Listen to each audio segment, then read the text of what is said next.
Welcome to Your Yes-Filled Life. I'm Brenda Winkle, energetic leadership guide, psychic medium, and somatic coach for ambitious leaders who know their gifts are real and who want to stand fully in them. Here, you'll learn how to trust your intuition, embody your vision, and step into the freedom you've been craving, all without chasing more certifications or carrying stuff that does not belong to you. Every week, I'll share powerful practices and conversations with thought leaders and changemakers that help you transform your vision into embodied confidence, claim your gifts without apology, and lead with both clarity and freedom. Because your gifts aren't cute, they're powerful, they're real, and they're needed. Start today by downloading my free energy audit at brendawinkle.com/audit. It's the exact tool I use to track what's fueling me and what's draining me. It will help you discern between that hit of achievement and true joy so that you can lead with more clarity and impact. This is your space to stop proving, start embodying, and live fully in your gifts. Welcome to Your Yes-Filled Life. Hello, and welcome to Your Yes-Filled Life. I'm your host, Brenda Winkle. So have you ever been in a conversation where someone that you're speaking to becomes uncomfortable and suddenly you feel like it's your job to fix the situation and let them be less uncomfortable? Maybe somebody is upset. Maybe there's a little bit of tension or conflict in the conversation.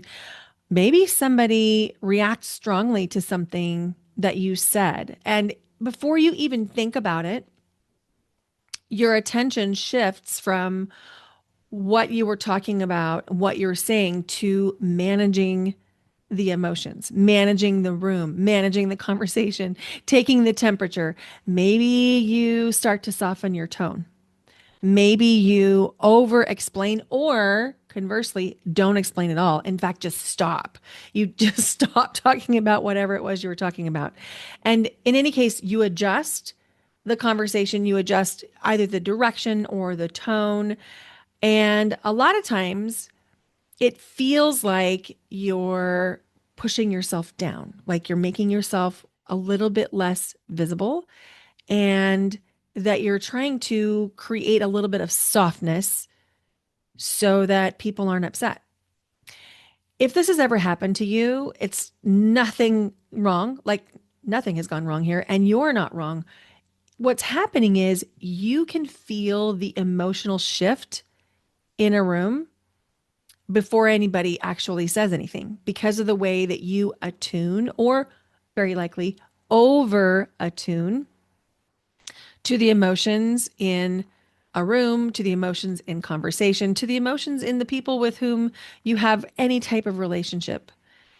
And this is really where we're going to be talking about today. It's why do empathic women so often feel responsible for other people's emotional experiences? Now, here's the thing I want to kick it off with. Two things. One is I'm not a therapist or a psychologist or psychiatrist, and I don't pretend to be. I am an intuitive leadership guide. I have a master's degree in educational leadership. I am an advanced certified trauma-informed somatic coach and breathwork facilitator. I am a Reiki master, and I've been doing this work for 11 years. But I'm not a therapist. And everything that I say on the podcast, in my groups, in my coaching is not therapy, and it's not intended to replace your professional mental health or medical care. And the second thing is, empathy is not the problem. We need empathy. And you can just look around the world right now and know we need more empathy in the world. We need people like you who care deeply, who have this empathic ability, who have this deep compassion. Empathy is actually a leadership strength. Empathic people are able to read a room quickly. They're able to notice subtle emotional shifts, understand the things that aren't being spoken or said that are definitely part of the dynamic. And empathic people are able to anticipate reactions. And that's part of why many empathic women become leaders, healers, teachers, executives, doctors, coaches. That same ability to read a room, to have that deep emotional intelligence, can also create a false sense of responsibility. And here's the thing I really want to say: noticing emotions is not the same thing as being responsible for them. You are not responsible for other people's emotional experiences. Now, when this pattern begins, there's usually two ways that it can begin. One is environmental and one is biological, and sometimes they converge in the middle somewhere. So, if you are biologically an empath, it means that you have more neuroreceptors or neurotransmitters in your brain, which lead you to have a sensitivity to watching facial expressions, micro expressions, micro changes in tone of voice. And you're literally more sensitive to the energy that is coming toward you. We know this from the work of Elaine Aron from her big study in 1999. And she's done several studies since, which actually solidifies this research. The other place that this can come from is if you learn to emotionally manage or emotionally temperature take in rooms because you were in a house that was either very chaotic or maybe abusive, a lot of moving parts, perhaps a lot of change. Maybe there was an element of unpredictability. This can also create that emotional temperature taking, that emotional responsibility. And, if you think about it, we're also receiving messages from culture and society all the time.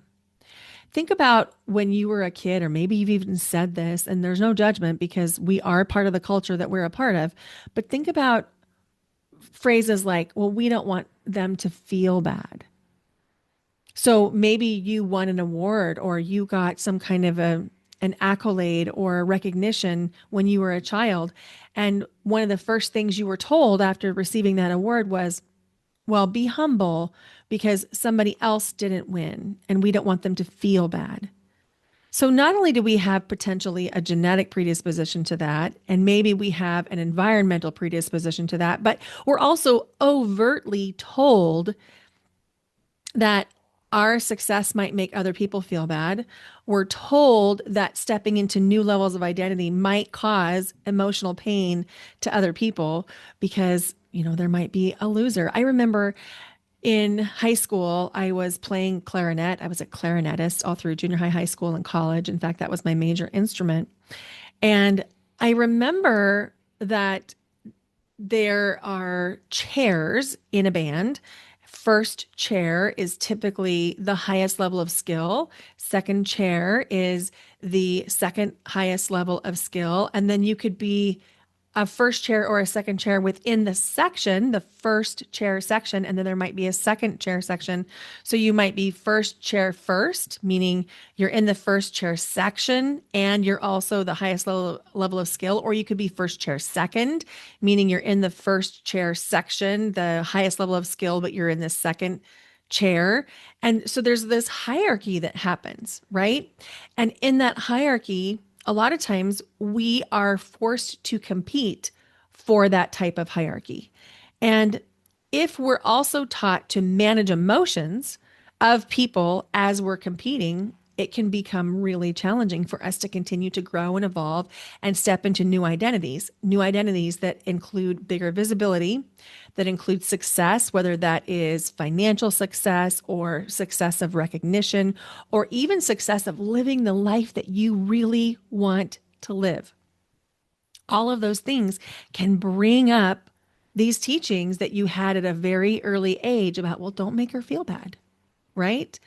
So sometimes empathic women learn early on that peace in the environment depends on you. So examples might be maybe you noticed tension between your parents and you made it your job to distract them when they were fighting. That would be one of the things that could lead to you feeling emotionally responsible. Maybe you noticed that there were different types of disagreements with your friend group, and you made it your job to be the peacekeeper and to smooth things over. Maybe, depending on who was in your life and what their role was, you learned to anticipate someone's mood. And so you had kind of a, well, if they're in this mood when I get home, then this. If they're in this mood when I get home, then this. Or maybe you were, quote unquote, the mature one. All of those things can be really impactful in teaching you that you are emotionally responsible for other people. And so your nervous system, your subconscious learned, if I manage the emotional environment, I can stay safe. And then once the nervous system and subconscious learn that, now it becomes automatic. It's not even something you think about. It runs completely under the radar in the subconscious in your nervous system. And it's just something you do. And because it's just something you do, and it's created this loop of safety, this pattern of, okay, this is how I maintain safety in my relationships. When you move away from that, it can feel really challenging. It can feel life threatening, literally life threatening, and it can put you into a stress response of fight, flight, freeze, or fawn, even just thinking about not emotionally managing the room. And so if you know that you have a tendency to do this and you've wondered why you can't stop, this is what's happening. There's literally a part of your nervous system that has been patterned to think this is how I maintain my safety. Now, here's how it can show up in adulthood. In meetings, you might notice that when someone gets defensive, you immediately adjust your tone and you back off of what you were saying.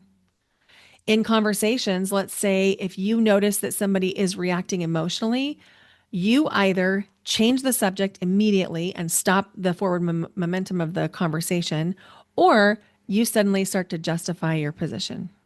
And maybe you even start to make them feel better, even if it means you change your position. In relationships, this might show up as someone's upset and you make sure it's your job to make them feel better. That might mean that you delay doing things for your own self-care to make them feel better. You might not go get that massage. You might cancel it at the last minute. Or maybe it means that you're going to take that phone call from that friend who always complains for you, even though that was your only 20-minute break today. Or maybe it means that you decide that you're just not going to share your life with the people around you anymore because maybe it's safer not to. Because as you grow and evolve, it challenges them because they view your changing and evolving as a threat to the relationship. So you just decide not to share and not to show up. And when that happens, and that's very, very common, by the way, it can feel incredibly lonely because then you start to wonder, well, who can I share this with? And maybe that shows up as something really fun and good and exciting happens to you or happens for you. And it's something that is in this new phase of life. Maybe you had a job interview that made you feel really great, or maybe you had a a call with a potential client that made you feel so good and you were so excited and you're like, yes, this is absolutely the path I want to be on. And then you get ready to look through your contact list on your phone and you're like, well, who can I share this with? Because person A is going to try to talk me out of doing this. They don't support me at all. Person B doesn't get it and they just complain all the time. And person C, well, they make it all about them. If that's ever happened to you, I want you to know right now there's nothing wrong with you. What's happening is there's a gap in the identity of who you're becoming and who you've been. And the gap is affecting relationships, as it does. It doesn't mean that there's anything wrong with the relationships, and it doesn't mean that you have to leave the relationships. Obviously, leaving a relationship is a choice. And there are certain circumstances when I would say it's probably appropriate to leave the relationship. If you're being continually mistreated or your boundaries are continually being violated or ignored, then I would say maybe that is a sign that you should leave the relationship. But again, I'm not your therapist. So you'll want to talk that one over with your therapist. And then when we think about the identity shift can also lead to shifts that need to happen within relationships. And it's really uncomfortable and kind of awkward as you are moving into this next phase, because probably what's happening is you're more attuned to your own energy, but you're still over attuned to theirs. You probably have a commitment to live a life that feels really good for you, to stay positive, to focus on growth and momentum. And that's really different from how maybe you used to show up or how that relationship dynamic worked. And so that creates an emotional experience where you become hyper aware of everyone else's emotions in the room, where there's a subtle tension because you're not being fully yourself. You can feel it and you're slightly resentful and you feel a little bit invisible and maybe mad that you can't be fully yourself, but there's something that kind of stops you. And so then you start to try to manage their reaction by predicting, what can I share? What can I not share? And then you go into the replaying conversations afterward. And then it just turns into this big cycle where before you know it, you're spending all your energy thinking about, okay, well, what happens if I say this? What plan A, plan B, plan C? I have to say it perfectly. And then how will I manage their reaction if this? Oh my gosh, all of that is exhausting. And it's not helping you move forward. It's not supporting your new identity, but you already know that. You already know that, or you wouldn't be listening to this podcast. So the moment that things start to change for most women is where the things that used to feel really good don't. Maybe that is ways that you used to spend your time, or conversations that you used to have, or text chains that you used to be a part of. And you start thinking and feeling to yourself, huh, I think I'm carrying things that aren't actually mine. Or maybe you think to yourself, I think I'm adjusting myself constantly to keep people comfortable. I don't want anyone to be too uncomfortable with my growth. I don't want them to say, well, who do you think you are? Right? This often coincides with leadership growth, with identity shifts, and with personal evolution. And definitely, this is going to create like some heaviness. And it feels really disorienting because you're not who you used to be and you can't go back, because it's like wearing too small of shoes. You just can't fit into that, but you're not yet who you are becoming. And so that's really an awkward phase in our emotional and identity evolution. So I want to introduce a shift, something that you can do, and it is creating awareness of someone's emotions without being responsible. Your empathy is actually more powerful when you stop trying to be responsible for other people's emotions. And the reason is you're giving them the dignity of their own experience. When you stop taking responsibility for everybody's emotions, for everybody's happiness, for everybody's experiences and everything, all of a sudden you give them their own responsibility back. They start to live a life where they have more autonomy and they're learning from their experiences. And that creates more dignity for them. It will not be entirely comfortable for you or for them. I guarantee you it won't be. But this is really the power move, because when empathy moves from emotional responsibility to emotional awareness, there's a massive leadership change that can occur, because you stop managing reactions and you start staying anchored in yourself. So, I have created a framework called the Power Method, and I've talked about it on the podcast, and I even hosted a whole retreat around it, but I've been introducing it in my client work for the last year and a half. And it really makes a difference. So, this is a 5-pillar framework called the Power Method. Each letter of the word power stands for something. The P stands for presence, the O, optimize, the W, wisdom, the E, evaluate, the R, renew. This is the exact framework that I personally use and that I teach to my clients to help people stay anchored when that relational pressure appears as we're moving into a new phase of leadership. So, if you've ever felt like you are responsible for everyone's emotional experience in a room, I want you to know you're not alone and there's nothing wrong with you. This pattern is incredibly common among thoughtful, empathic, highly compassionate people, especially women, because we're socialized to it. We may have the genetic predisposition to it, and we may have the environmental background that led us into thinking this is the way that we needed to be in the world. But once you begin to understand this shift, everything changes. It's like you have taken off a 45-pound backpack off of your back. You can move more easily. You can breathe more easily. You can finally exhale.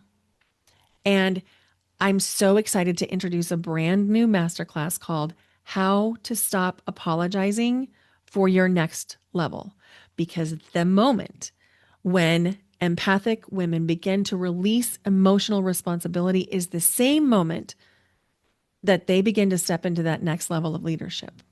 So, how to Stop Apologizing for Your Next Level is a live 60-minute masterclass that I'll host on Tuesday, April 7th at 10 a.m. Pacific. You can register at the link in the show notes. Or if you're someone who likes to listen and then go to the link, it's at brendawinkle.com/next level.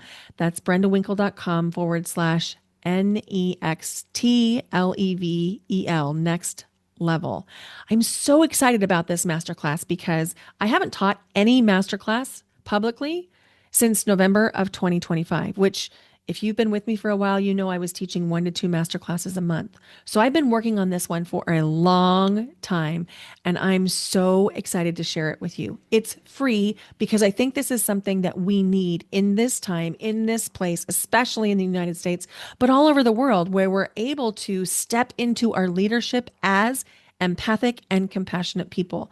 You don't have to watch more than 5 minutes of any news cycle to know that we need more empathy and compassion in the world, in our leadership. And I believe that's you. I really believe that is you and me. And so I want you to come to this masterclass. It is free. It is a value-packed masterclass. This is not a bait and switch where you're going to get 5 minutes of information and then 45 minutes of a pitch. No, this is a value-packed masterclass where I'm going to introduce you to the power method, really dive into the first 3 parts of the power method. And then I'm going to show you how you could continue to work with me in a brand new program that I'll be launching in April. But that is not the leading factor. The leading factor is I want you to stop apologizing for your next level. So this masterclass will absolutely do that. So go check it out, get registered, save your spot. There are a limited number of seats at this masterclass, so you want to get registered. Now, the next time you notice someone having an emotional reaction to a conversation with you, I would invite you to ask yourself 2 questions. One is this mine to carry? Am I responsible for this? Or is this just something I'm noticing? Am I responsible for this? Or is this something I'm noticing? That question alone is going to begin to change that pattern for you. Thank you. Thank you for listening to the podcast. We're moving into the next phase of leadership evolution, intuitive development, and empathy management in the podcast. So if you're not yet subscribed wherever you're listening, go subscribe right now. And I just have to say thank you. There are so many places you could be listening or watching right now, and it means a lot that you're here. Thank you. I appreciate you. If you've enjoyed this, would you please consider sharing the episode with someone that you care about and leaving the podcast your rating and review wherever you're listening? Thanks for being here. Bye for now.